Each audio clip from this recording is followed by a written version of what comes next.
आदर्श विद्या मंदिर द्वारा संचालित ऑनलाइन क्लासेज में आप सभी भैया बहनों का स्वागत है।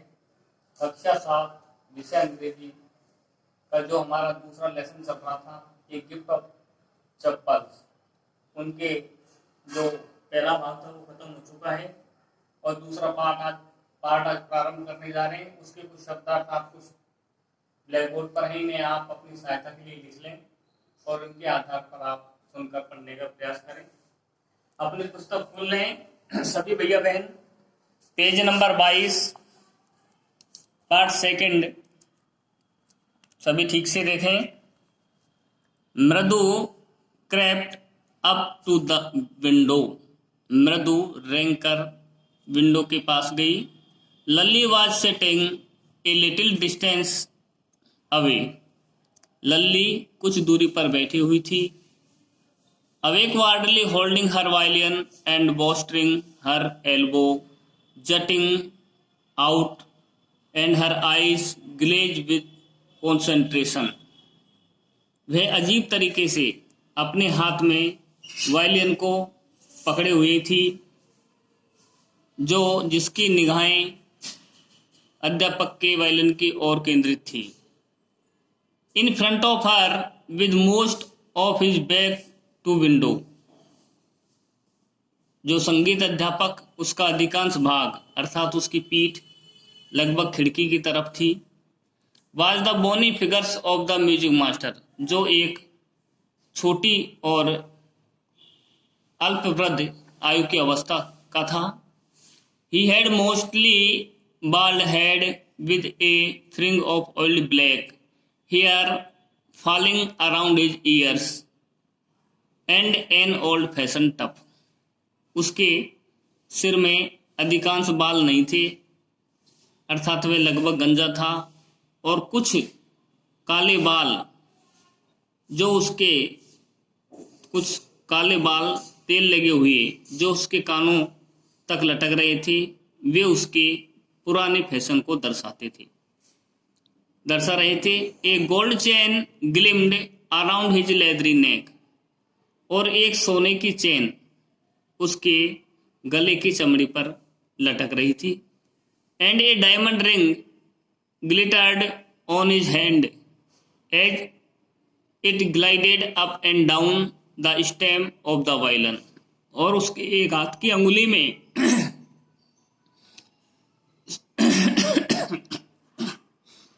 हीरे की अंगूठी थी, जिस हाथ से वह वायलिन को या वायलिन के तारों को आसानी से ऊपर नीचे कर रहा था। A large foot stuck out from beneath, और एक उसका पैर जो उसकी नीचे की साइड तरफ आधा निकला हुआ था। His gold border vesting edge, जो उसके सुनहरी पट्टे वाली धोती थी, उससे बाहर एक उसका पैर निकल रहा था। And he was beating time on the floor with scrawny big toes, और वह अपने पुराने सूखे अंगूठे से बार बार जमीन पर ताल दे रहा था। He played a few notes, उसने कुछ ताल बजाए, स्वर निकाले। Lalli stumbled behind him on her violin, Lalli भी अपने वायलिन पर उसके पीछे भटकती हुई बजाने लगी। Which looked quite helpless and unhappy in her hand, जो अपने हाथों को पूर्ण रूप से अजीब तरीके से और असहाय थी। व्हाट ए डिफरेंस, जो उनमें अंतर था। The music master's notes seemed to float up and settled perfectly into the visible track of the melody, संगीत अध्यापक के स्वर निकलकर हवा में इस तरह गुंजायमान हो रहे थे मानो वह अपने स्वर में अदृश्य थे। It was like the wheels of train fitting smoothly into the rails, ऐसा लग रहा था मानो कि एक रेलगाड़ी पटरी पर आसानी से दौड़ रही हो। एंड विजलिंग अलोंग, और वह सरसराट करती हुई चल रही हो। एज रवि सेड, जैसा रवि ने कहा, मृदु stared at that whose beringed hand moving effortlessly. कि मृदु ने देखा कि एक विशाल हाथ जो अंगूठी धारण किए हुए था आसानी से उस वायलिन के तारों को बजाकर एक मधुर संगीत उत्पन्न कर रहा था। अब इसको there was a lull the railing again, और कर्कश आवाज की तरह लल्ली पुनः अपने मार्ग से भटक गई। अम्मा केम ए वेल फ्रॉम द गेट। अम्मा दरवाजे की तरफ से एक विलाप करने की आवाज आई। ओ अम्मा। Ravi send the beggar away, cried his mother from the back बरामदा where she was chatting with Tapi. Ravi, इस भिखारी को यहां से दूर भगा दो, बरामदे से, ऐसा उसकी मां ने कहा जहां वह तापी के साथ बातचीत करने में व्यस्त थी। He has been coming here every day for the past week. वह यहाँ पिछले सप्ताह से प्रतिदिन आ रहा है। And it is time he found another house to beg. और अब वह समय भी हो गया है जब उसे भीख मांगने के लिए दूसरे घर का चुनाव कर लेना चाहिए। पाती एक्सप्लेन टू तापी। पाती दादी को समझाती है, उसका विवरण देती है। Mridu and Meena followed Ravi out. Mridu और मीना बाहर जाते हुए रवि का पीछा करती हैं। The beggar was already in the garden making himself quite at home. भिखारी पहले से बगीचे में था और वह लगभग अपने आराम की स्थिति बनाने में था। He had spread his upper cloth under the neem tree. उसने अपने ऊपर के वस्त्र नीम के पेड़ के नीचे फैलाए। And was leaning against it trunk, और उन्हें पेड़ के तने के सहारे रख दिए। Apparently prepared to take little snooze. वह लगभग एक छोटी नींद या झपकी लेने के लिए तत्पर था। While he waited for alms to appear, जबकि वह कुछ भीख की प्रतीक्षा में भी था। Go away said Ravi sternly. Ravi ने कठोरता से कहा कि यहां से जाओ। माई पाती says it is time you found another house to beg from. कि मेरी दादी कहती है कि अब आपको भीख मांगने के लिए दूसरे घर का चुनाव कर लेना चाहिए। The beggar open his eyes very wide and gaze to each of the children one by one. भिखारी अपनी आंखों को खोलता है और एक एक करके प्रत्येक बालक की तरफ घूर कर देखता है। The ladies of his house, he said at last in a voice choked with feeling.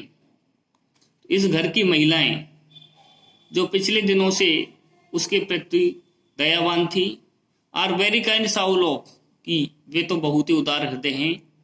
I have kept my body and soul together on their generosity for a whole week. वे सभी मेरे शरीर और मेरी आत्मा के लिए पिछले सप्ताह से उदारतापूर्ण हैं। I can not believe that they would turn me away. मैं ये विश्वास नहीं कर सकता कि वे इस तरह मुझसे मुंह मोड़ लेंगी। He raised his voice, अम्मा अम्मा ओ। He said, well might be. उसने अपनी आवाज को उच्च करते हुए अम्मा अम्मा कहकर पुकारा और उसकी आवाज में एक विलाप था। But it certainly was feeble. लेकिन निश्चय ही वह दयनीय स्वर था। It began in a deep strong rumble somewhere in his withered belly.